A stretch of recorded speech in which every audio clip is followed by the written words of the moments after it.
I think it was the end of July. And so we see the spike as May was ending. And if this graph was extended on, we'd probably potentially even see another spike near the beginning of August when the federal moratorium ended.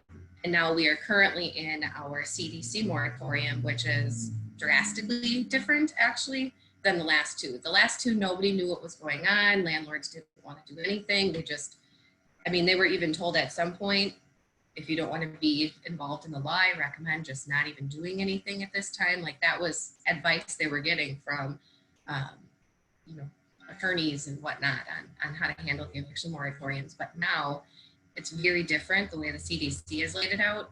Realistically, anyone, the protections are largely for people who can't pay their rent. And that's what it was before, but it was so new that nobody really wanted to touch an eviction. We were entirely okay with it. We don't want to see anybody evicted at any time if we can avoid it. But now there's still this, if you can't pay your rent, but there's a component of due to COVID. And you actually have to have a declaration in place to show that you lost your job or your income decreased or what have you as a result of COVID. And then you're protected under this moratorium. If that's not the situation, if it's because of behavior, other lease violations, if it is because of non-payment, but your rent hasn't changed, you just thought you didn't have to pay it, or people wanted to prioritize it for something else because they're trying to catch up on stuff that was going on, or other things they needed to, then technically they can still work through eviction. And this is eviction. This is not non-renewals. Non-renewals are very different. Landlords can give non-renewals currently and even actually under the other moratoriums. And that's basically saying you have 30 days to vacate this property. If they don't vacate, then it would go to eviction. And in that time, at that point, technically they'd be protected potentially if they have that waiver or that declaration. So that is ultimately kind of what we're facing as a community. It's just an increase. Gratefully, Outagamie County and Calumet haven't seen major hits. I mean, we did as the moratoriums ended, but I think we've actually learned and have been relatively happy that it hasn't spiked super dramatically lately. I recall from the last eviction data that I had seen, and I don't have it in front of me. I know they were basically just a boatload of numbers.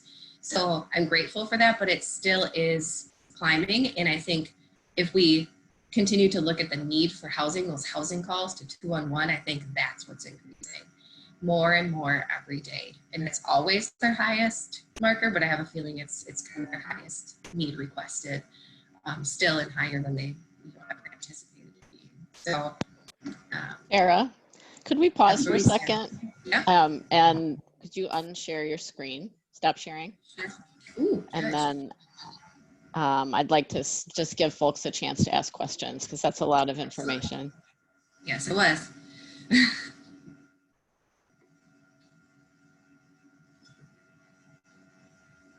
No questions?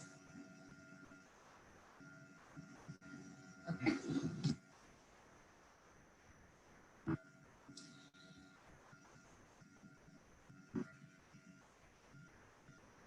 I guess I do have one question. Do you guys get reports of people who were in violation of the eviction moratorium? Did you have any tenants calling for help saying that they were being wrongly evicted during that time?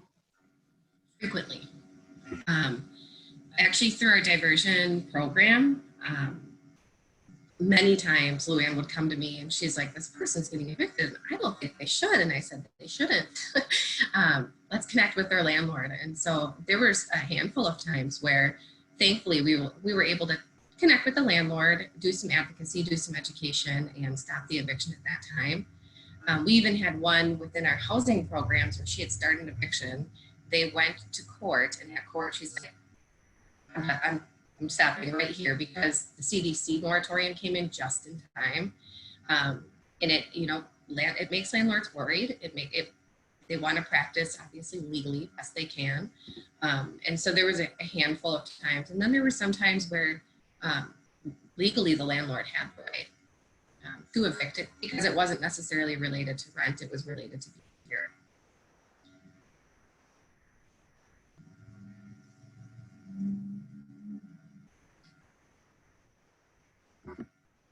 Any other questions?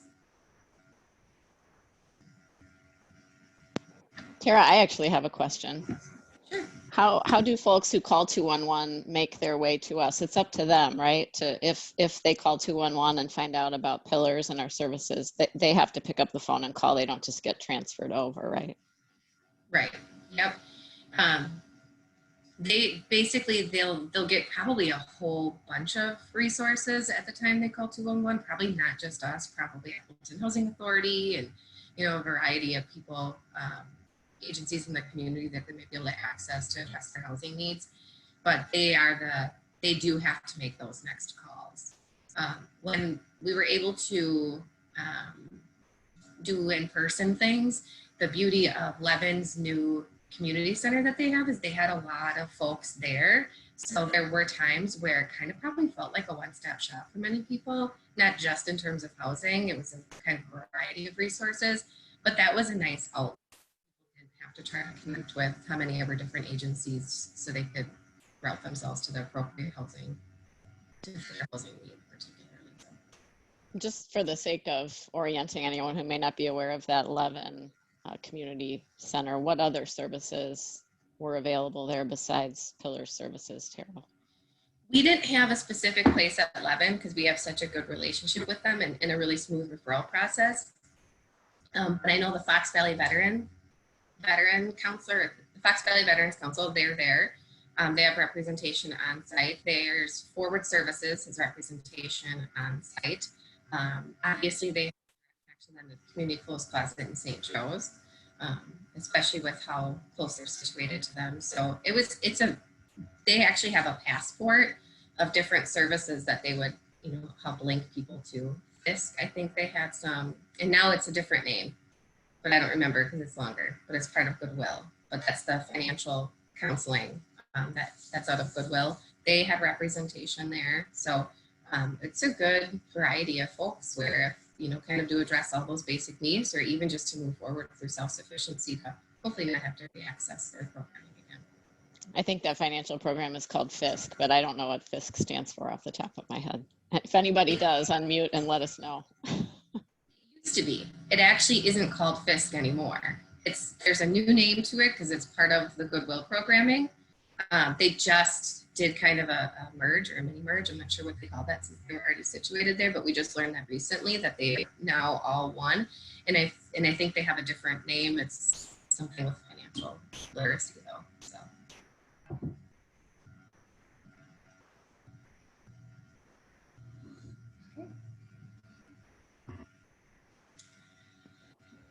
So Tara, how has Pillars responded to all of what you just described? What's going on? Yep. So we have had a diversion program in which sometimes we call diversion prevention. I try to just refer to it as diversion because prevention is a source of income or as a source of federal funds that help support that program. But ultimately what our intention is for that program is to divert people from shelter. So we have a diversion program that we've been running for almost 3 years now. So really, in reality, still pretty new. But it was a response. Historically, it started with Legacy Agency Homeless Connections. They started the program shortly before we merged. And it was really based on the premise of there is a high volume of need for folks about to experience homelessness. And if we can divert people from a shelter stay, we're going to be able to reduce trauma, do a whole boatload of assistance for those kids that might have to enter, and really just keep people placed where they need to be instead of introducing them to the shelter communal living. Plus it reduces our shelter capacity too if we don't have folks entering shelter. And so that was a response to kind of a need that they had seen in the community. And they started that program, got it off the ground, and then we merged very shortly after, and it's evolved quite a bit since. The goal still is to avoid a shelter entry. that's kind of even the overall state goal when we talk about diversion programming from the state levels. They want to see somebody avoid a shelter entry. And I stress that so much because it's so different than assisting somebody who's precariously housed. If somebody's precariously housed, they might have some more ability to self-resolve, meaning they got a 14 or a 5-day notice, or they don't even have a notice, but they know they're going to be behind on rent. They're not quite looking for shelter, or very kind of active in their homeless episode almost. They're a little bit more before that. So Levin assists with a lot of that population along with Salvation Army. I think our diversion program works a lot more with folks who are coming from hotel motels, who are really precariously housed, doubled up, maybe don't have their own place at all. It's still having creative conversations, creative solutions to avoid that shelter entry in the first place. Another thing I like to stress with our diversion program is that we are a case management program that provides financial assistance. We're not a financial assistance program. So, for example, Levin is a financial assistance program. They're I think they call themselves what does Mary put it? The financial emergency room or something like that. She uses that phrase to explain. So the intention is to go there for financial services. And of course they have a bunch of support services in place, but ours is a little bit more backwards. Ours is to have the creative solutions at the front end, to talk about where can you stay, where can you go until we can get you something more long-term and secure. And so it's very much a lot of case management building, and then we can provide financial assistance to folks who are maybe accessing housing or who need that one extra hotel night before they sign their lease or something like that. We have a kind of a diversified funding for this program, so we're not stuck too far into a category, so we can go further and further into what would it take to keep you where you are, pending that it's safe, because the big thing is we want to make sure it's safe. It's a safe, viable solution, that you can stay where you are and avoid that shelter entry altogether. And so some folks, they get really creative and they camp for this, for a month in the summer until they can sign their lease. Other folks, they're staying with someone else, but maybe they can't. The people that they're staying with are like, oh man, but this is taxing on me. I need help with my utility bill. We might be able to help that utility bill. Majority goes to rental assistance and security deposit, but because we have some diversified funding through United Way, we're able to be a little bit more flexible on what somebody might need. And let's say somebody prioritized all their funds for housing. That's fantastic. Someone just did this the other day. I paid on my security deposit and my rent, but I don't have any pets now for me and my kids. Okay, let's see how we can get creative and assist with that. So it's a little different than maybe what some of the other agencies do, especially if, some of the agencies, I think they look and require a 5 or a 14-day notice to vacate and then try to mitigate that. Whereas most of the folks are actually in a hotel or doubled up with somebody else. So this was the response to knowing that we have such a high volume of people who are precariously housed in our community. We learned that from the Project Rush study. We learned that from 211 calls. Project Rush was a huge endeavor that the Housing Coalition took on many years ago. And it was a mass survey, working with folks, asking folks a ton of questions about barriers and housing situation. And we gleaned a ton of information from that study to learn what we want to work on as a community. And so we had somebody leading that project, Betsy Borns, for many years, in what we had learned from that. And United Way had said, we have a lot of folks precariously housed. We have a lot of folks on the cusp of homelessness, or maybe even experiencing homelessness, but not in the capacity that they're staying outside or staying in a shelter. They're more at that risk of needing temporary shelter at some point. So this was a really good solution in response. And I'm actually gonna brag a little bit and be, because I'm super proud of the diversion program that we have. It's one of the only ones in the state. And it was the only one for quite a while. So we were trying to figure out how to run this program with really no background, backbones, or anything to go off of. It was, this is just a good idea to catch people before they fall into shelters. So you should do that. Okay, how? Where do we go from here? And so I credit Luann a lot for really building up that program and making what it is today, because she has an outstanding success rate. We're usually in the 80% of people who avoid shelter entry at any given time. So I think our last data point was 81%. And that was of the 409 people that she served between January 2018 to December 2020. 505 individuals participated in the program, and of those 505, 409 avoided a shelter entry, which is 81%. And she would tell you that she feels like the more current data is better, because some of that earlier data was pretty raw as we were trying to figure out how to input and how to track. So she'd probably tell you should be better success rate is even higher than that, which is accurate.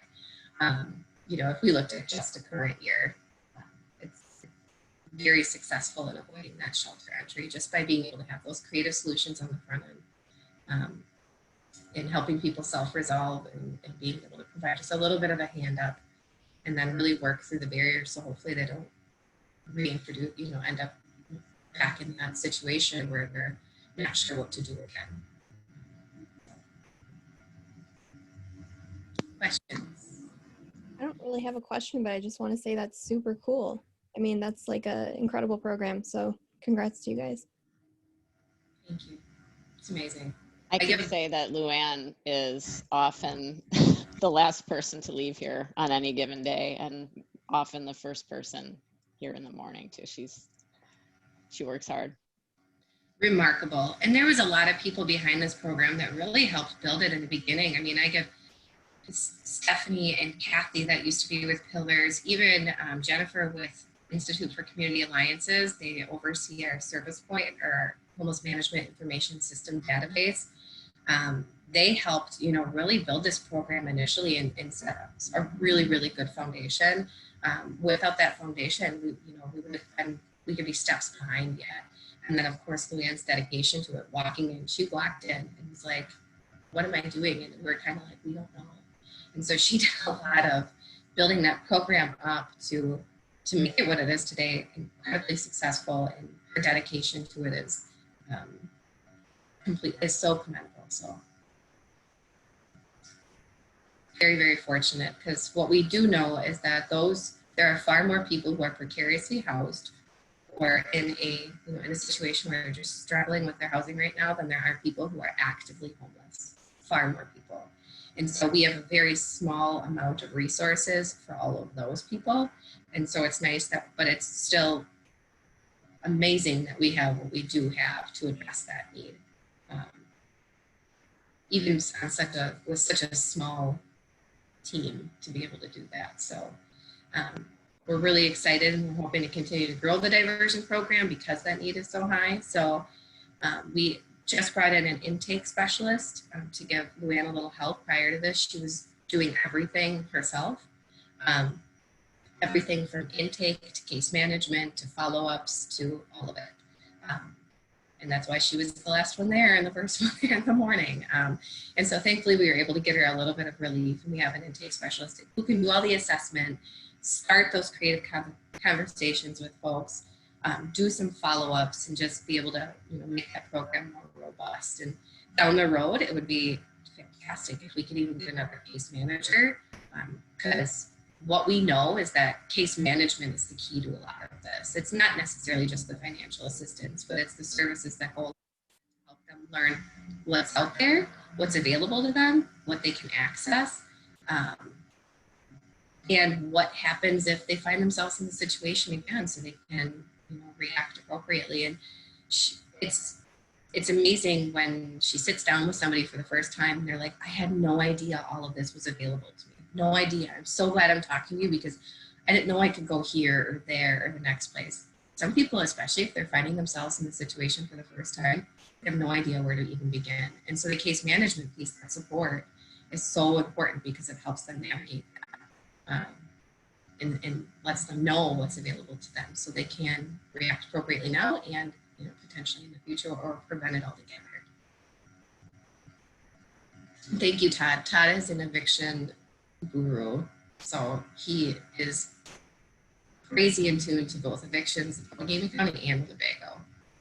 So thank you for that information. Yeah, I'd love to hear, I know there are folks on here aside from Tara with wisdom about eviction and such. I'd love to hear reflections on what you see in the chat. And again, if you don't have the chat open, you can open the chat by sliding your pointer down and clicking on the icon of the word balloon that says chat below it. Todd posted some data on evictions in more recent months than you saw in that chart. What do folks make of that? Tara, Todd, anybody really? Thoughts on the numbers that you see there? What I can tell you is we don't know. So I work for UW Extension in Winnebago County. I do financial and housing education, and I used to work at Pillars. I work for Tara.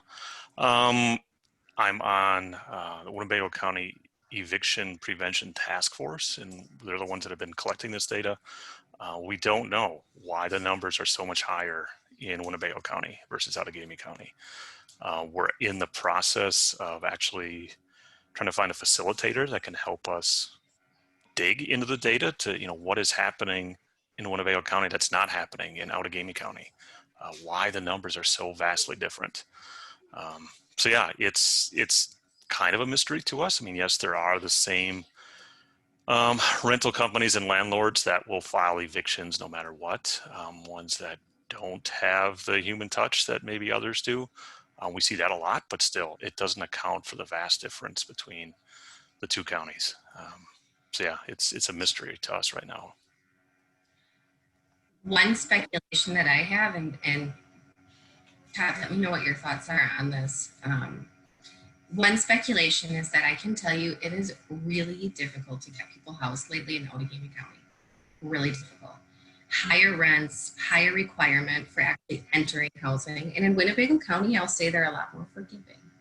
And so it could be based on the fact that if people are requiring 3 times the amount of income and a 700 credit score and all of this stuff, maybe they're not needing to hit that, versus somebody who's just able to make rent and able, I think Winnebago opens up a little bit to rent to some of those folks. They don't have as higher requirements for entering their housing in the first place. That's pure speculation just based on what we see from the housing world with housing case managers trying to get people to lease up. We even have people porting vouchers from Allegheny County to Winnebago if they can within their first year as soon as they get it because they can't secure anything in Allegheny County, particularly in Appleton. So that's just a speculation. I don't know what your thoughts are on that, Todd.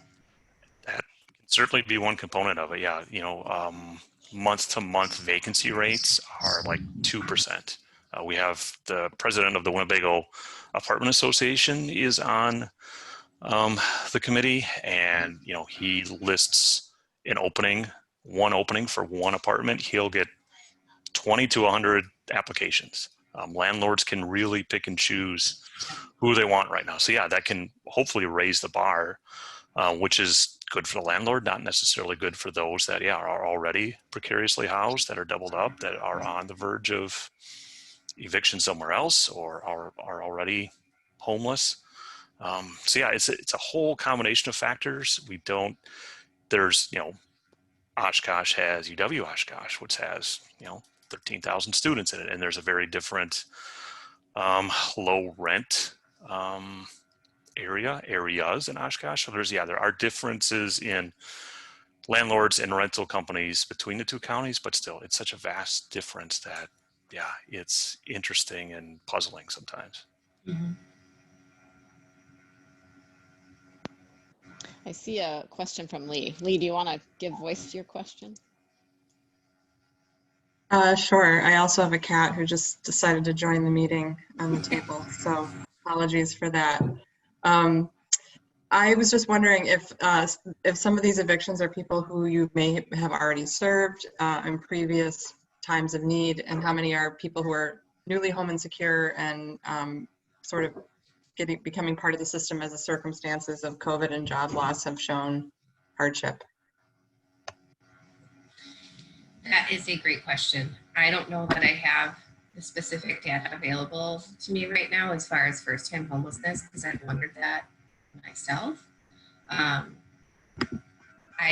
think there's a mix of both. I think in diversion particularly is where we see folks for the first time. For a lot of folks that are coming into our housing programs, which means they're exiting directly from the shelters for the most part, and they're moving into a subsidized, usually limited term housing program with case management. Most of those folks have already been through the system at least once. But for diversion prevention, we sometimes see people for the first time. I would be guessing on it. I would say it's a lower amount of people, obviously, for the first time, but it's still, I think, surprising. It would be a surprising number to most who are seeing, wow, this is the first time somebody has to access these resources, due to the current situation. So I'm sure we can get the data. I just don't have it. I was just curious. Thank you. Mm-hmm.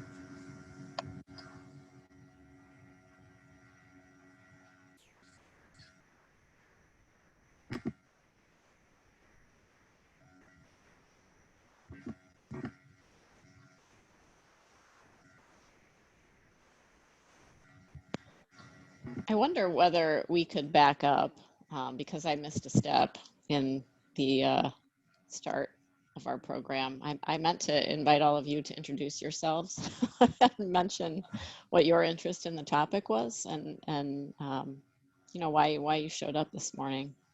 So I'm gonna stop recording.